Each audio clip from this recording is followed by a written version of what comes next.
Suppose आप retire कर जाते हो, मेरे सारे पार्टिसिपेंट्स होते हैं उन सबको वनडे वीक पे ले आता हूं। तो मेरे एक बंदा आया, उसने बोला मेरे को ना सर जिंदगी में कुछ नहीं चाहिए, मेरी जिंदगी इस समय बहुत बुरी हाल में है, मैं बस सांस लेने को फुर्सत नहीं है, बस आप ऑटो पायलट कर दो, मेरे को ना डबल योर प्रॉफिट चाहिए नहीं, मेरे को पैसे नहीं कमाने, मेरे पास बहुत पैसे हैं। तो उसने ऑटो पायलट किया और गेस व्हाट, 1 साल की छुट्टी पे चला गया।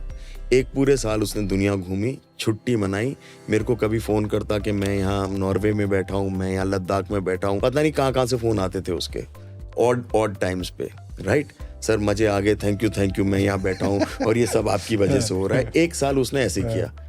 1 साल के बाद बोर हो गया। कितना घूम लोगे, कितनी छुट्टी मनाओगे बताओ? जितनी छुट्टी मनानी आज दे देता हूँ मैं। और छुट्टी मना भी लोगे, 1 साल पूरी छुट्टी मनाओ। उसके बाद वो वापस आया, कहता सर अब बताओ एक्सपैंड कैसे, क्या करूं मैं, ग्रो कैसे करूं?